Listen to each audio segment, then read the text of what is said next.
നമ്മൾ ഒരിക്കലും ഇക്കാര്യത്തിൽ വസ്തുതാവിരുദ്ധമായ ഒരു കാര്യം കമ്മ്യൂണിക്കേറ്റ് ചെയ്ത് പോകരുത് എന്ന് എനിക്ക് നിർബന്ധമുണ്ട്. അതുകൊണ്ടാണ് ഡോക്ടർ അരുൺ ഞാനതിൽ ഇടപെടുന്നത്. അങ്ങ് സൂചിപ്പിച്ചത് ആറ്റിങ്ങൽ മണ്ഡലത്തിൽ, ഇന്ന് തിരുവനന്തപുരം ജില്ലയിൽ ആറ്റിങ്ങൽ മണ്ഡലത്തിലായിരുന്നു പ്രഭാത സദസ്സ്.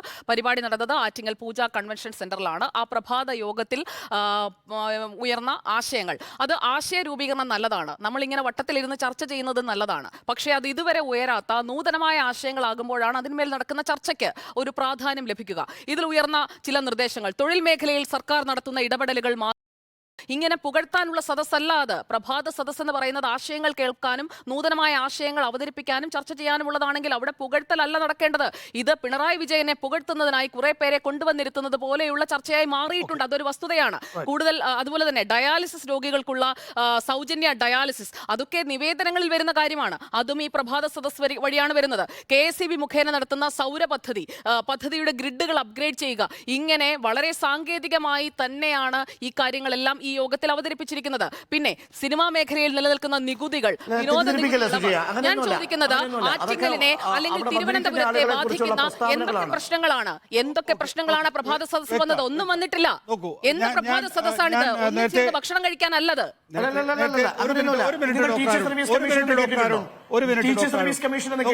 ഒരു മിനിറ്റ് ഡോക്ടർ അരുൺ. അതായത് ഞാൻ അരുണിനെ പോലെ 140 മണ്ഡലങ്ങളിലൊന്നും പോയിട്ടില്ല. പക്ഷെ ഒരു പ്രഭാത പരിപാടിയിലും ഞാനും പങ്കെടുത്തിട്ടുണ്ട്.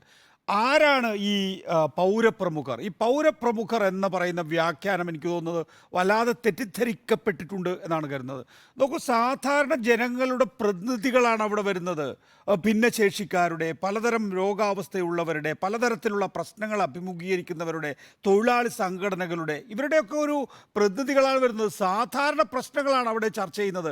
അവർക്കൊരു നിശ്ചിത സമയം കൊടുക്കുന്നു. അപ്പോൾ എന്താണോ പിന്നീട് വരുന്ന മണിക്കൂറുകളിൽ ലഭിക്കുന്ന പരാതി, അതിൻ്റെ ഒരു പരിച്ഛേദം തന്നെയാണ് ഈ സാധാരണക്കാരുടെ പ്രതിനിധികൾ ഈ പ്രഭാത സദസ്സിൽ പൗരപ്രമുഖർ എന്നുള്ള നിലയിൽ അവതരിപ്പിക്കുന്നത്. ഞാൻ എൻ്റെ അനുഭവത്തിൽ നിന്നാണ് അത് പറയുന്നത്.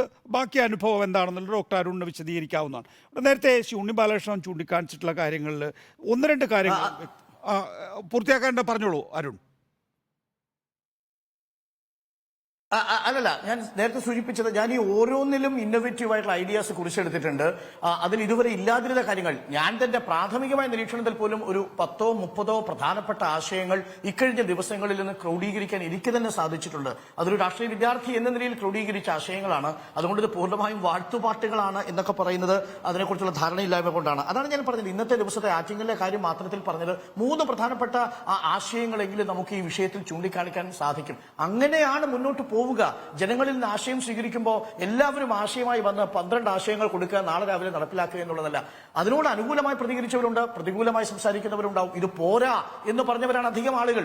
അതുകൊണ്ട് ഇത് മെച്ചപ്പെടുത്തണം എന്ന് പറയുന്നതും ഒരു ഫീഡ്ബാക്ക് ആണ് എന്നതാണ് എന്റെ അഭിപ്രായം. ഇവിടെ ഇത് വാഴ്ത്തുപാട്ടാണ്, പ്രഭാത സദസ്സ് വാഴ്ത്തുപാട്ടാണ് എന്നുള്ളതും ഒപ്പം തന്നെ ഈ പരാതികളൊന്നും പരിഹരിക്കാൻ പോകുന്നില്ല എന്നുമാണ് പിണറായി വിജയന്റെ രാഷ്ട്രീയ എതിരാളികൾ കരുതുന്നത് എങ്കിൽ നല്ല നമസ്കാരം എന്നേ പറയാനുള്ളൂ. കാരണം അവരെ സംബന്ധിച്ചിടത്തോളം ആ നിലയിലുള്ള ഒരു ഗൃഹപാഠം അവർ അടുത്ത നിയമസഭാ തെരഞ്ഞെടുപ്പിൽ ചെയ്യാൻ പോകുന്നില്ല എന്ന് വേണം കരുതാൻ.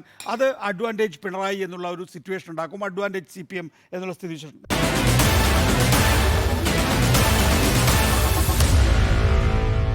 Meet the editors.